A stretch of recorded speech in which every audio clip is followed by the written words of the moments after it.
The lord. ದೇವರ ಒಳ್ಳೆಯ ಮತ್ತು ಪ್ರೀತಿಯ ಸೃಷ್ಟಿಯಾದ ನನ್ನ ಸಹೋದರ ಸಹೋದರಿಯರೇ, ನಿಮ್ಮೆಲ್ಲರಿಗೂ ನಮ್ಮ ರಕ್ಷಕನಾದ ಯೇಸು ಕ್ರಿಸ್ತನ ಹೆಸರಿನಲ್ಲಿ ವಂದನೆ ಹಾಗೂ ಈ ದಿನದ ವಾಕ್ಯ ಧ್ಯಾನಕ್ಕಾಗಿ ಸ್ವಾಗತ. ಪ್ರಾರ್ಥನೆ ಮಾಡಿಕೊಳ್ಳೋಣ. ಪರಿಶುದ್ಧನಾದ ಪರಲೋಕದ ತಂದೆಯೇ, ಸರ್ವ ಸೃಷ್ಟಿಕರ್ತನೆ, ನಮ್ಮ ರಕ್ಷಕನಾದ ಯೇಸು ಕ್ರಿಸ್ತನ ತಂದೆಯು ದೇವರು ಆಗಿರುವ ಆತನೇ, ನಿಮ್ಮ ಪರಿಶುದ್ಧ ನಾಮಕ್ಕೆ ಸ್ತೋತ್ರವಾಗಲಿ. ಅಪ್ಪ, ಈ ದಿನದ ವಾಕ್ಯ ಧ್ಯಾನದಲ್ಲಿ ನಮ್ಮ ಜೊತೆಯಲ್ಲಿದ್ದು ಸತ್ಯದ ಆತ್ಮನ ಮುಖಾಂತರ ನಮ್ಮೆಲ್ಲರ ಹೃದಯದೊಟ್ಟಿಗೆ ಮಾತನಾಡಿ ನಿಮ್ಮ ಚಿತ್ತದಂತೆ ನಮ್ಮನ್ನು ನಡೆಸಬೇಕಾಗಿ ಯೇಸುವಿನ ಹೆಸರಿನಲ್ಲಿ ಬೇಡಿ ಹೊಂದಿದ್ದೇವೆ ನಮ್ಮ ತಂದೆಯೇ, ಆಮೇನ್. ಕರ್ತನಲ್ಲಿ ಪ್ರಿಯರೇ, ಇಂದಿನ ವಾಕ್ಯ ಧ್ಯಾನ, ಲೋಕವು ಕ್ರೈಸ್ತರನ್ನು ಯಾಕೆ ದ್ವೇಷಿಸುತ್ತದೆ? ಪ್ರಿಯರೇ, ಲೋಕವು ಕ್ರೈಸ್ತರನ್ನು ಯಾಕೆ ದ್ವೇಷಿಸುತ್ತಾರೆ? ಈ ಲೋಕದ ಜನರು ಕ್ರೈಸ್ತರನ್ನು ಯಾಕೆ ದ್ವೇಷಿಸುತ್ತಾರೆ? ಈ ಕ್ರೈಸ್ತರು ಎಂಬ ಹೆಸರು ಎಲ್ಲಿ ಬಂತು?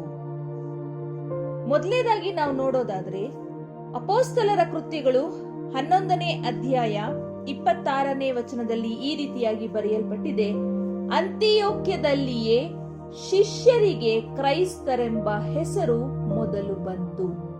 ಅಂದ್ರೆ ಯೇಸುವನ್ನು ಹಿಂಬಾಲಿಸುತ್ತಿದ್ದವರನ್ನು ಕ್ರೈಸ್ತರು ಎಂದು ಕರೆದರು ಮತ್ತು ಈಗಲೂ ಸಹ ಹಾಗೆಯೇ ಕರೆಯುತ್ತಾರೆ. ಈ ಲೋಕ ಅಥವಾ ಈ ಲೋಕದ ಜನರು ಕ್ರೈಸ್ತರನ್ನು ದ್ವೇಷಿಸಲು ಕಾರಣವೇನು?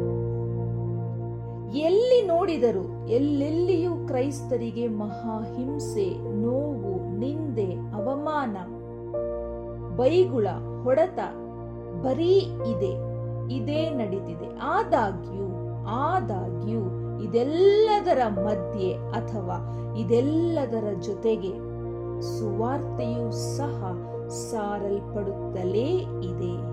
Praise the lord. ಪ್ರಿಯರೇ, ಹಾಗಾದರೆ ಮೊದಲನೇದಾಗಿ ನಾವು ಒಂದೊಂದಾಗಿ ನೋಡ್ತಾ ಹೋಗೋಣ. ಈ ಲೋಕವು ಕ್ರೈಸ್ತರನ್ನು ಯಾಕೆ ದ್ವೇಷಿಸುತ್ತದೆ? ಮೊದಲನೇದಾಗಿ 1ನೇ ಯೋಹಾನ 3ನೇ ಅಧ್ಯಾಯ 13ನೇ ವಚನದಲ್ಲಿ ಈ ರೀತಿಯಾಗಿ ಬರೆಯಲ್ಪಟ್ಟಿದೆ: ಸಹೋದರರೇ, ಲೋಕವು ನಿಮ್ಮನ್ನು ದ್ವೇಷಿಸಿದರೆ ಆಶ್ಚರ್ಯ ಪಡಬೇಡಿರಿ. ಮೊದಲನೇ ವಾಕ್ಯ, ಸಹೋದರರೇ, ಲೋಕವು ನಿಮ್ಮನ್ನು ದ್ವೇಷಿಸಿದರೆ ಆಶ್ಚರ್ಯ ಪಡಬೇಡಿರಿ ಎಂದು ಬರೆಯಲ್ಪಟ್ಟಿದೆ. ಯೋಹಾನನು ಬರೆದ ಸುವಾರ್ತೆ 15ನೇ ಅಧ್ಯಾಯ 18 ಮತ್ತು 19ನೇ ವಚನದಲ್ಲಿ ಈ ರೀತಿಯಾಗಿ ಬರೆಯಲ್ಪಟ್ಟಿದೆ: ಯೇಸು ಸ್ವಾಮಿ ಹೇಳಿದಂತಹ ಮಾತುಗಳು: ಲೋಕವು ನಿಮ್ಮ ಮೇಲೆ ದ್ವೇಷ ಮಾಡುವುದಾದರೆ ಅದು ಮೊದಲು ನನ್ನ ಮೇಲೆ ದ್ವೇಷ ಮಾಡಿತೆಂದು ತಿಳುಕೊಳ್ಳಿರಿ. ನೀವು ಲೋಕದ ಕಡೆಯವರಾಗಿರುತ್ತಿದ್ದರೆ ಲೋಕವು ನಿಮ್ಮ ಮೇಲೆ ತನ್ನವರೆಂದು ಮಮತೆ ಇಡುತ್ತಿತ್ತು. ಆದರೆ ನೀವು ಲೋಕದ ಕಡೆಯವರಲ್ಲದೆ ಇರುವುದರಿಂದಲೂ ನಾನು ನಿಮ್ಮನ್ನು ಲೋಕದೊಳಗಿಂದ ಆರಿಸಿ ತೆಗೆದುಕೊಂಡಿರುವುದರಿಂದಲೂ ಲೋಕವು ನಿಮ್ಮ ಮೇಲೆ ದ್ವೇಷ ಮಾಡುತ್ತದೆ. ಪ್ರಿಯರೇ, ಈ ಮಾತುಗಳಿಂದ ನಿಮಗೆ ಅರ್ಥ ಆಗಿರ್ಬೇಕು, ಲೋಕ ಯಾಕೆ ಕ್ರೈಸ್ತರನ್ನ ದ್ವೇಷ ಮಾಡುತ್ತೆ. ಯಾಕೆಂದ್ರೆ ನಾವು ಈ ಲೋಕದಲ್ಲಿ ಹುಟ್ಟಿದ್ದರೂ ಸಹಿತ ದೇವರು ನಮ್ಮನ್ನು ಆರಿಸಿ ತೆಗೆದುಕೊಂಡಿರುವುದರಿಂದ ನಾವು ಈ ಲೋಕದಲ್ಲಿ ಇದ್ದರೂ ಲೋಕದಿಂದ ಬೇರ್ಪಡಿಸಲ್ಪಟ್ಟಿದ್ದೇವೆ. ನಾವು ಆತನ ಮಕ್ಕಳಾಗಿದ್ದೇವೆ. ಹಾಗಾಗಿ ಇಲ್ಲಿ ಯೇಸು ಸ್ವಾಮಿ ಹೇಳ್ತಾ ಇದ್ದಾರೆ, ನೀವು ಈ ಲೋಕದ ಕಡೆಯವರಲ್ಲದೆ ಇರುವುದರಿಂದಲೂ, ಅಂದ್ರೆ ಈ ಲೋಕದಲ್ಲಿ ಇದ್ದೀವಿ, ಬೇರ್ಪಟ್ಟಿದ್ದೀವಿ. ಯಾಕಂದ್ರೆ ಆತನು ನಮ್ಮನ್ನು ಆರಿಸಿ ತೆಗೆದುಕೊಂಡಿದ್ದಾರೆ. ಹಾಗಾಗಿ ಲೋಕವು ನಿಮ್ಮ ಮೇಲೆ ದ್ವೇಷ ಮಾಡುತ್ತದೆ. ಯೋಹಾನನು ಬರೆದ ಸುವಾರ್ತೆ 17ನೇ ಅಧ್ಯಾಯ 14ನೇ ವಚನದಲ್ಲಿ ಈ ರೀತಿಯಾಗಿ ಬರೆಯಲ್ಪಟ್ಟಿದೆ: ಯೇಸು ಸ್ವಾಮಿ ನಮಗಾಗಿ ಮಾಡಿದ ಪ್ರಾರ್ಥನೆಯಲ್ಲಿ ಈ ರೀತಿ ಇದೆ: ನಾನು ಲೋಕದವನಲ್ಲದೆ ಇರುವ ಪ್ರಕಾರ ಇವರೂ ಲೋಕದವರಲ್ಲ, ಆದ ಕಾರಣ ಲೋಕವು ಇವರ ಮೇಲೆ ದ್ವೇಷ ಮಾಡುತ್ತದೆ. ನಾನು ಲೋಕದವನಲ್ಲ, ಹಾಗಾಗಿ ಇವರೂ ಲೋಕದವರಲ್ಲ. ಈ ಕಾರಣಕ್ಕೋಸ್ಕರನೇ ಈ ಲೋಕ ಇವರ ಮೇಲೆ ದ್ವೇಷ ಮಾಡುತ್ತೆ ಅಂತ ಯೇಸು ಸ್ವಾಮಿ ಯೆಹೋವ ದೇವರಿಗೆ ಪ್ರಾರ್ಥನೆ ಮಾಡುವಾಗ ಹೇಳಿದಂತ ಮಾತುಗಳು ಇದು. ಹಾಗಾದ್ರೆ ನಾವು ಈ ಲೋಕದವರಲ್ಲ ಅಂದಮೇಲೆ ನಾವು ಯಾರು? ನಾವು ಯಾರು? ಯೋಹಾನನು ಬರೆದ ಸುವಾರ್ತೆ 1ನೇ ಅಧ್ಯಾಯ 12ನೇ ವಚನದಲ್ಲಿ ಈ ರೀತಿಯಾಗಿ ಬರೆಯಲ್ಪಟ್ಟಿದೆ, ಯಾರು ಆತನ ಹೆಸರಿನಲ್ಲಿ ನಂಬಿಕೆ ಇಟ್ಟರೋ ಅವರಿಗೆ ದೇವರ ಮಕ್ಕಳಾಗುವ ಅಧಿಕಾರ ಕೊಟ್ಟನು. ಇವರು ರಕ್ತ ಸಂಬಂಧದಿಂದಾಗಲಿ ಕಾಮದಿಂದಾಗಲಿ ಪುರುಷ ಸಂಕಲ್ಪದಿಂದಾಗಲಿ ಹುಟ್ಟಿದವರಲ್ಲ, ದೇವರಿಂದಲೇ ಹುಟ್ಟಿದವರು. ಹಾಗಾದರೆ ಪ್ರಿಯರೇ, ಆತನ ಹೆಸರಿನಲ್ಲಿ ನಂಬಿಕೆ ಇಟ್ಟಿರುವ ನಾವು ಆತನ ಮಕ್ಕಳು. ಇದು ಆತನ ಕೃಪೆಯಿಂದ ನಮಗೆ ಸಿಕ್ಕಿರುವ ಅಧಿಕಾರ, ದೇವರ ಮಕ್ಕಳು ಎನ್ನುವಂತಹ ಅಧಿಕಾರ. ಹಾಗಾಗಿ ಯೇಸುಸ್ವಾಮಿ ಒಂದು ಕಡೆ ಹೇಳ್ತಾರೆ, ತಂದೆಯು ಎಳೆಯದೆ ಯಾರೂ ನನ್ನ ಬಳಿಗೆ ಬರಲಾರರು.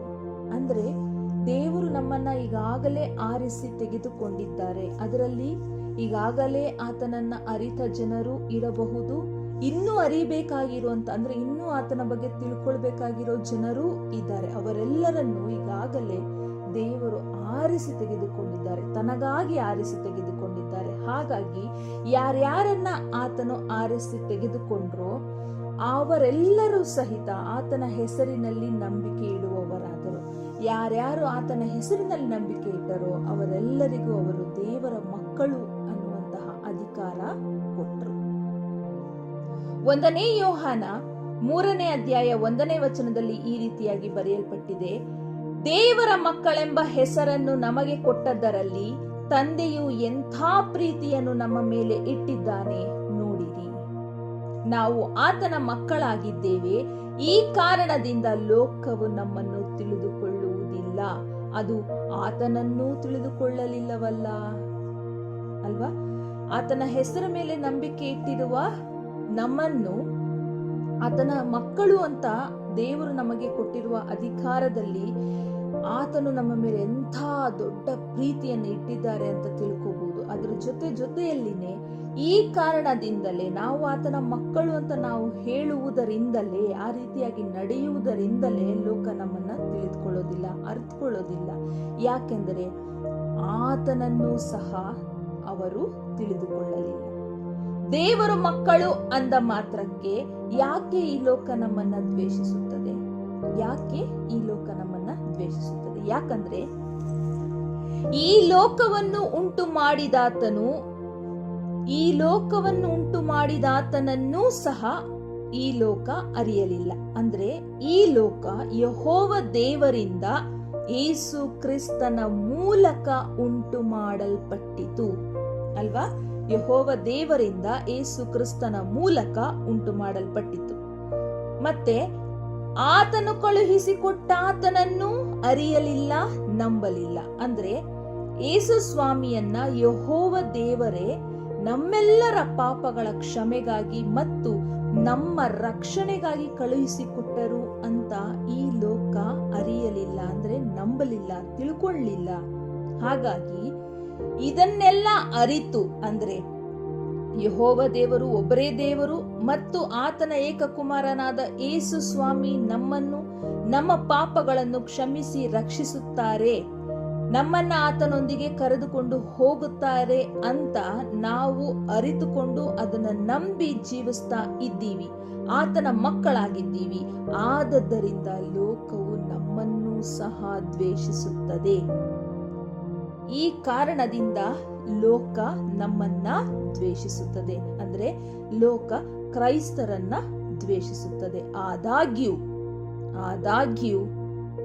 ಈ ಲೋಕದಲ್ಲಿರುವಾತನಿಗಿಂತ ನಮ್ಮಲ್ಲಿರುವಾತನು ದೊಡ್ಡವನು. ಆಮೇನ್. ಈ ಲೋಕದಲ್ಲಿರುವಾತನಿಗಿಂತ ನಮ್ಮಲ್ಲಿರುವಾತನು ದೊಡ್ಡನು. ತಂದೆ ದೇವರು ನಿಮ್ಮೆಲ್ಲರ ಜೊತೆ ಸದಾ ಜೊತೆಯಾಗಿದ್ದು ಆತನ ದೂತರನ್ನು ದಂಡಿಳಿಸಿ ನಿಮ್ಮೆಲ್ಲರನ್ನು ಕಾಯ್ದು ಕಾಪಾಡಲಿ. ಆಮೇನ್.